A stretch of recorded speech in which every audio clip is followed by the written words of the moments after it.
Bonsoir, bienvenue sur Radio Sensation Normandie. Vous êtes dans le MAG 10 minutes pour en savoir un peu plus sur la vie associative et culturelle de notre territoire.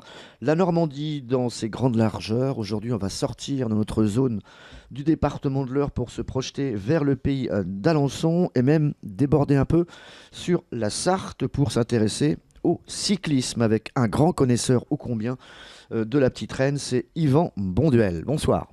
Bonsoir. Connaisseur du cyclisme et passionné du Tour de France, mais pas que, et aussi l'un des créateurs et organisateurs de la vie de la Belle Échappée, les amis de la Belle Échappée, et du musée du... On dit pas le musée du cyclisme, on dit le musée du vélo de la Fresnay-sur-Chéloué. Le musée du vélo, la Belle Échappée. La Belle Échappée.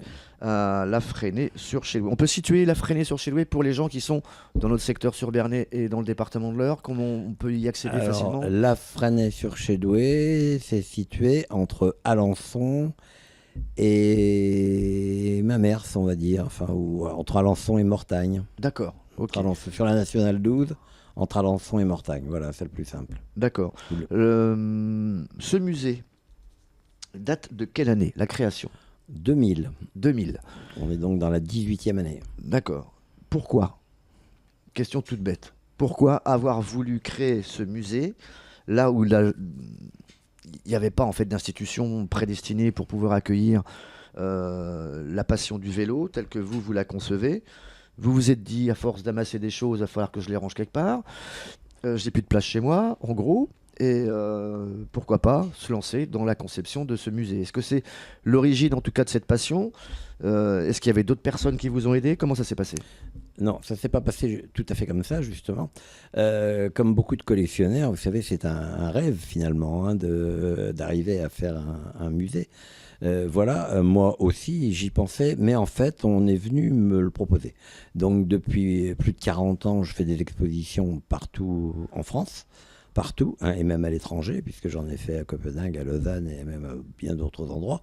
Donc, lors d'une exposition, lors d'un passage d'un Tour de France à Alençon, il y a plusieurs années, ça devait être en 1995, si mes souvenirs sont bons, le futur maire, puisqu'il n'était pas encore de la commune où nous sommes actuellement, m'a proposé de faire un musée. Donc évidemment, je me suis intéressé à la chose. En fait, la ville d'Alençon déjà m'avait non pas fait des propositions, mais avait envisagé de faire quelque chose. Et pourquoi ça s'est fait sur la Fresnay et pas sur Alençon? Eh bien, ça s'est fait sur la Fresnay parce que les gens de la Fresnay ont été plus rapides, ouais. Puisque même l'un des titres du journal actuel, l'Orne Hebdo, qui existe toujours, était allons-nous laisser partir le musée du vélo dans la Sarthe. Donc, voilà, alors qu'on est à quelques kilomètres. Mais c'est vrai que ça n'était pas avancé sur la ville d'Alençon, bien qu'on m'en ait parlé. Un adjoint était venu me voir pour m'en parler. Il n'y avait rien d'avancé. Donc je vous rassure, votre souvenir est exact. 95, c'était l'étape Mayenne-Alençon. Absolument. Donc c'était la même année. Mais au départ, en fait, c'est une passion de collectionneur, mais surtout une passion de passionné de vélo qui prend sur les différentes étapes sur lesquelles vous avez assisté, différents souvenirs, des maillots, des casquettes, des vélos. Ça se fait par connaissance, je pense, la récupération de tout ça. Et la passion est devenue vite débordante ou pas? Non, elle n'a jamais été Vous avez une soixantaine de vélos quand même. 150. 150? Oui, wow. Actuellement on est à 150, oui. Donc, mais il n'y a pas que le nombre, vous savez, évidemment, le nombre, les collectionneurs aiment bien citer des chiffres, mais en fait, c'est plutôt, je dirais, aujourd'hui, en toute modestie, la qualité des objets.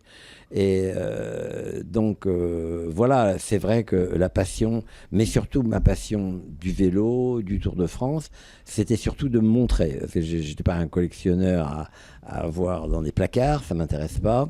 Moi, ce que je voulais vraiment, c'est montrer, et puis l'histoire, le lien entre le vélo, le Tour de France et l'histoire des transports, l'histoire du déplacement. Il faut penser quand même qu'en 1900, début du siècle, c'est le début du vélo, c'est le début de la voiture, c'est le début de l'aviation. Donc en un siècle, on en a fait par rapport aux autres. Voilà. Et que c'est vrai qu'il y a un lien entre le vélo et l'aviation. En plus. Tout à fait. Notamment notre ami Paul Cornu du côté de Lisieux, qui lorsqu'on voit son premier avion, c'est un peu un vélo avec des ailes, quoi. Les frères Wright du Mans ont fait du cyclisme avant de faire de l'aviation. Ouais. Parce qu'en fait, le cyclisme à l'époque était un sport extrêmement dangereux parce que c'était Il n'y avait, sur piste. il y avait pas de frein. D'abord, mais c'était sur piste. Ouais. Et sur piste, derrière moto en particulier, il y avait des courses où ils roulaient à plus de 100 à l'heure. Ouais. Et ce qui explique que ces cyclistes qui prenaient des risques énormes en ont pris après dans un sport nouveau, on va dire l'aviation. D'où la position des fameux vélodromes en plancher, qui sont vraiment très penchés, Oui. et on ne peut pas s'arrêter, quoi. Ah non, on ne peut pas Ouais. s'arrêter. L'histoire de la compétition cycliste débute en 1817. Oui, alors, c'est en fait... C'est pas le Tour de France. Le Tour de France, Non, ça fêtait du tout, son centenaire il n'y a pas longtemps. C'est l'invention de la Drévienne. Ouais. Et d'ailleurs, bizarrement, je me permets de dire bizarrement, parce que je l'ai cité encore ce matin dans une visite guidée, l'année dernière, 2000, était le bicentenaire de l'invention de la bicyclette. Personne n'en a parlé. Ouais. Vous ne le voyez nulle part. On est les seuls à avoir édité une carte postale spéciale. Le bicentenaire du vélo, alors qu'aujourd'hui on revient à la ville partout. Personne n'en a parlé. Parce que le vélo n'a peut-être pas une identité propre, comme l'automobile. On Je sait ne pas. sais pas. Avant la Drésienne, il y avait le Grand Bi. Non. C'est Le après début, c'est la Drévienne. La Drévienne, D'accord. c'est pas de pédale. Hein. Ok. C'est 2 roues, une poutre, reliée sans pédale. Et On après, cette l'appelait espèce de on l'appelait grande roue, d'abord la machine à courir. Hein. Oui, oui. Et Fallait puis avoir des belles après jambes. les pédales avec Michaud, et après le Grand Bi. D'accord. Ce musée donc retrace aussi l'histoire du Tour de France et des compétitions cyclistes, mais donc c'est plutôt l'histoire du vélo, de son importance au travers de l'histoire. Est-ce qu'on retrace également la période 14-18 ? Alors, on ne retrace pas la période de 14-18 parce que justement, pendant les deux guerres, pas de Tour de France. Hein. Ouais. Il n'y a que la guerre qui a arrêté le Tour de France. Il y a eu des compétitions quand même un petit peu, mais voilà, hein, le Tour de France, dans tous les cas, lui, s'arrête. Le dernier a eu lieu en 14, effectivement, hein, puisque c'était en juillet et que la guerre est déclarée en fin août. Donc voilà, en 14, et après, ça reprend seulement en 1919. Votre musée a été parrainé, marrainé aussi.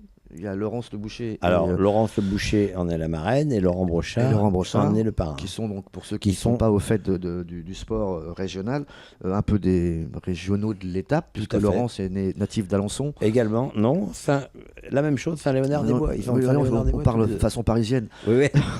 Je comprends. Elle est de Saint-Léonard-des-Bois, elle a travaillé beaucoup sur Alençon, notamment au service de la Poste, de la communication de la Poste, ancienne championne d'Europe et championne du monde de cyclocross et de VTT. Laurent Brochard, lui, c'était un ancien pote de galère de Richard Virenque. Absolument. Pour revenir au musée du vélo, on retrace aussi les épopées des légendes en noir et blanc, des Gemignani, etc., des Bartoli. Bien sûr, tout à fait. Hein, tout à fait, puisque il y a Plus contemporains de nous, c'est les Eddy Merckx et les Bernard Hinault, mais ça... Bien sûr, on remonte à l'origine, puisque le premier Tour de France, 1903, hein, donc 1903-1914, vraiment les pionniers, hein, le début du cyclisme, les premiers Tours de France. Les forçats de la route. Les forçats de la route, voilà, les forçats de la route, c'est plutôt juste après, hein, c'est les années 20, puisque les forçats de la route, c'est Albert Long qui a créé ce diminutif.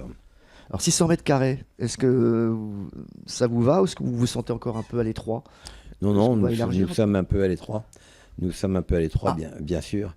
Mais voilà, parce que il y a les dernières années à faire. Et puis, il y a surtout des expositions temporaires. Vous voyez, je prépare le passage du Tour de France donc, dans notre commune cet été. Je prépare une exposition La presse et le vélo, hein, qui va être donc pour cet été, qui va être en fait exposition de une de presse authentique, bien sûr, depuis la création du vélo. Hein. Mais D'accord. dans tous les médias, pas des médias de sport. La presse et le vélo. La presse et le vélo, de manière à montrer que tous les médias papier se sont intéressés au Tour de France, même s'ils ne sont pas spécialisés. Et vous allez donc peut-être me conforter dans ma vérité. La presse et le vélo est paradoxal, c'est le journal Loto qui a lancé le Tour. Absolument. Et est-ce que la couleur jaune du journal correspond au maillot ? Tout à fait. D'accord. Hein, début du siècle, 2 journaux de sport, le vélo et l'auto. Et en fait, c'est l'auto dans leur guerre à la recherche des lecteurs. C'est l'auto qui crée le Tour de France. D'accord. On va vous recevoir une seconde fois, monsieur Yvan Bonduel, pour nous parler justement de ce magnifique musée du vélo à la Fresnay-sur-Chédoué et parler également du Tour de France, de ses différents passages dans l'Orne, en Normandie, dans la Sarthe, etc. Pour parler donc encore de votre passion. À très vite. Au revoir.